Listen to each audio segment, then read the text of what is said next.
Chapter Go Cows. In countries where every government institution displays portraits of the president on the walls, I'd suggest replacing them with images of cow backsides.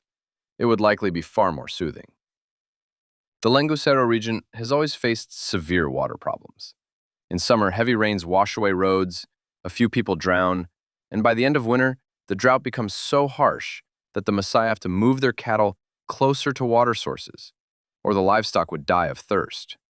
Someone once tried drilling a well there, but at 100 meters deep, the water was so heavily mineralized, it was undrinkable.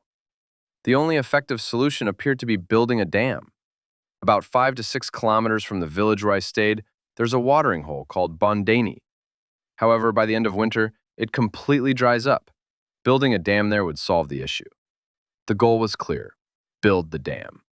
Rencha even contributed a significant sum toward it. Unfortunately, the execution went exactly as you might expect in Africa, filled with experts and practical solutions. Once Mayor Munikiti had raised sufficient funds and deemed it time to construct the dam, he traveled to Handeni, the closest major city. There, he found a man who had both a bulldozer and confidence. The man promised to build the dam. Aside from a few amusing incidents, like how the bulldozer broke down more often than it worked, and the operator's motorcycle was in equally bad shape, everything proceeded as expected. The bold builder designed, calculated, measured, and constructed the dam himself. He simply brought the bulldozer and piled up a 5 to 7 meter high earth embankment to block a small valley. Great celebration! They would have water. It's a shame Tanzania didn't declare the day a national holiday. But soon, a small problem arose. 2 weeks later, a major flood came and broke through the dam.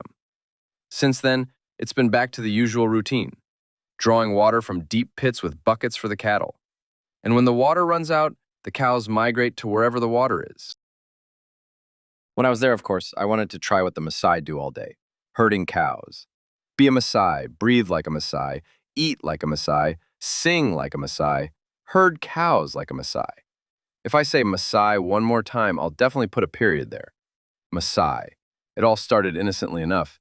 Sekonoi said, "We're taking the cows to Bondeni to drink. Come with us." I thought, why not? I was feeling a bit thirsty myself. So off to Bondeni we went, naturally, on a motorcycle. There we waited for a little while, about an hour in one spot, then 20 minutes in another, until the cows arrived. Buckets were used to pour water into a makeshift trough. The cows drank their fill. Suddenly, Sekonoi said to me, "Yano, go cows!" I'm Yano. Cows are, well, cows. Like coffee to go. Cows to go. And with a cheerful heart, eager to finally herd cows, I thought, go cows! But then, a minor, inconspicuous, barely noticeable flaw found its way into the plan.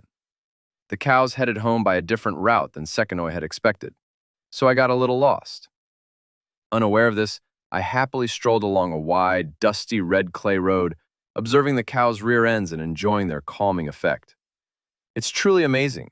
There's something about the sight of swaying cow rumps that clears your mind completely. Your thoughts calm down, you come to terms with fate, time, the world, and the universe itself. As I returned to my challenging journey in the company of cow backsides, I couldn't help but notice the beautiful, slightly taller trees near the watering hole. They thrived, thanks to the abundance of water. Yet the area was also packed with bushes, much like the rest of the bushland. The beginning of this journey was definitely the most amusing, as numerous paths, wide and well-trodden by cows heading to the watering hole, seemed easily navigable, at least to the Maasai, who passed through without a second thought, unlike me. A small bush branch crossing the path was all it took. Sharp hooks lay in wait, ready to ruin your day and delay you as much as possible. Trying to move a branch of acacia out of the way seemed simple enough, but it demanded careful examination. What exactly was sticking out onto the path? What type of prickly menace awaited you, and how could you safely remove it? Once you concluded the branch was harmless and pushed it aside with a light heart, Another branch, lurking to the left or right, would be ready with jagged hooks to snag your shirt, yank off your hat, and stop you in your tracks. Perhaps those bushes liked me. It took me roughly 20 to 30 minutes to cover that 50-meter stretch. In the bush, paths that appear 10 meters long can, in reality, feel endless. After passing one, you might find yourself just 15 meters ahead.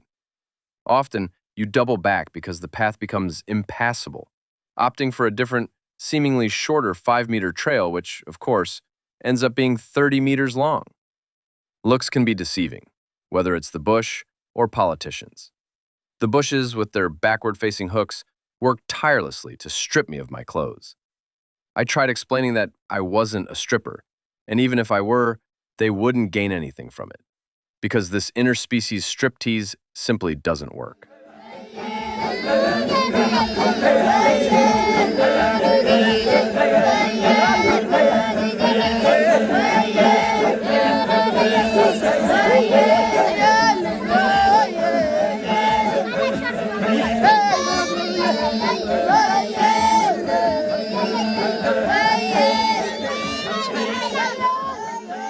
I picked my cap off the ground about 300 times, but that's fine. The worst is behind me, and I'm moving on. As I stroll along, it's neither too hot nor too cold. I've got everything I need in my backpack, and the world feels beautiful. From a distance, I suddenly hear someone shout, "We!" In Maasai, this translates to, "Hey," or "You there," or, well, I'm not sure. Even on the phone, they just greet you with a simple, "We." At first, I ignored it. There were plenty of people at the watering hole, and I wasn't about to let every random, "Hey, you there," distract me. But curiosity got the better of me. I turned around and saw Sisoin, Sekanoi's younger brother, waving at me from afar. I stopped, and his horizontal, side-to-side waving quickly changed to vertical, up and down waving, which in Maasai Sign Language means, "Come here." So I abandoned my "Go Cows" mission and walked over to Sisoin. Not knowing any English, he grins broadly, gestures behind him toward Bondani, and cheerfully repeats, "Sekanoi! Sekanoi!" Why is he telling me this? I know exactly who Sekanoi is. I see him every day and talk to him regularly. It only took me 5 days after we first met to remember his name. After about 5 minutes of this nonsensical back and forth, I finally understood that Sekanoi was there, and I was supposed to go to him. So, "Go Cows" ended, and I switched to "Go Sekanoi." Sekanoi, ever the action hero, was sitting on a motorcycle in Bondani and had sent his brother on foot to find out where I'd wandered off to. We got home safely, and later that evening over beers, as we dissected my little adventure, I confessed that I actually quite enjoyed being lost. I'm one of those adventurous lost types. As it turned out later, this was, indeed, a truly tactical mistake. When I first tried Go Cows, I was captivated by the peace, the endless time to marvel at cow backsides. It was so divine that I decided to film a slow, TV-style video, at least 40 minutes long, to share that heavenly experience with you. So we set off for Bondeni again, and Sekanoi assigned Sisoin to accompany me. Sekanoi is just that type, always busy, always doing something, never stopping. Armed with a tripod I plan to use as a stabilizer, a fully charged phone battery, and a cheerful outlook, we embarked on our slow Maasai TV project. With a gesture toward Sisoin, Sekanoi gave the order, "Go Cows!" I immediately understood that I was supposed to go with Sisoin and then follow the cows, which had wandered off into the bush about 10 minutes earlier. I assumed Sisoin would guide me through the bush, clearing away any obstructing branches. Wrong. Apparently, someone let it slip that I enjoyed getting lost the last time, and they told Sisoin to let me wander solo in the bush again. Guess who spilled the beans? Whoever figures it out gets a reward. I'll stare at them intently for 10 minutes. So Sisoin disappeared into the bush, leaving me alone. Plus, I was carrying a tripod about 1.5 meters long and a camera, which left me with only one hand to deal with branches. The outcome was that the first stretch of herding cows was nothing but me huffing, stumbling, wrestling with thorny bushes, and spreading a dry cough to anyone or anything nearby.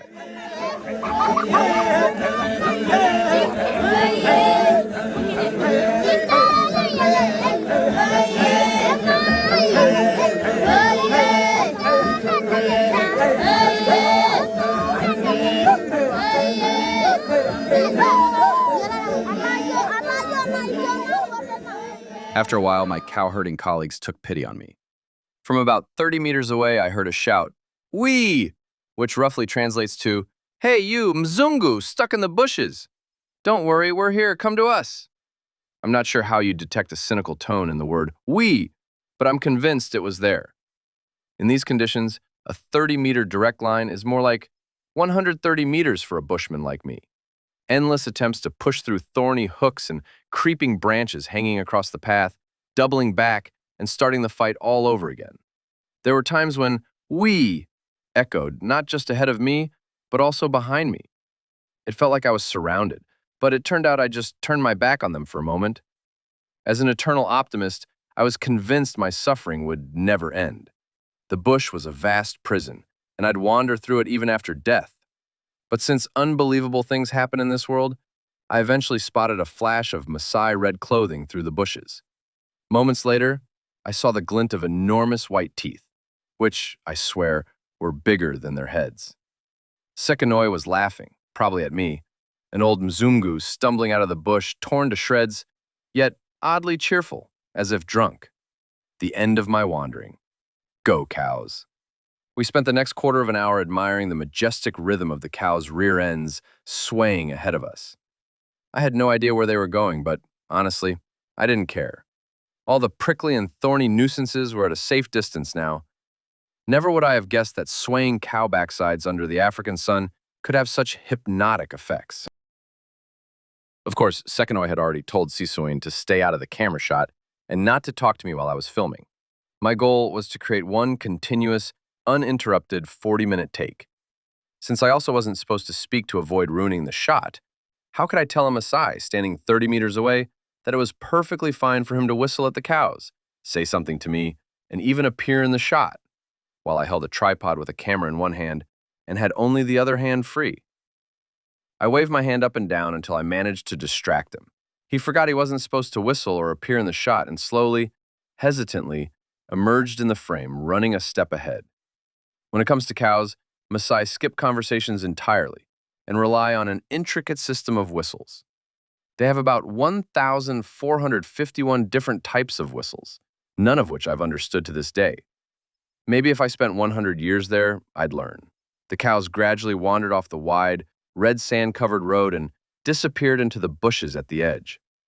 And just like that, I was back where I started. Thorns, hooks, panting. Sisuin alternated between whistling joyfully while standing still and sprinting to catch a wayward cow. Sisuin occasionally stood still, whistling cheerfully. Sometimes he ran when a cow went astray, moving with his trademark comic book style. Bent forward at a right angle, incredibly fast, and almost impossible to spot. At last, I understood why the cows were relatively small and produced so little milk. They grazed on bushes with maybe 20 half-dried leaves hanging on them. But about 10 meters away, I heard the sound of a motorcycle stopping. Sekanoi. I headed in that direction, and after a few minutes, I reached him. We were heading home. I think the cows gave me sad looks from the dense bushes behind, knowing they'd probably never experience another Yano-go cows like this again.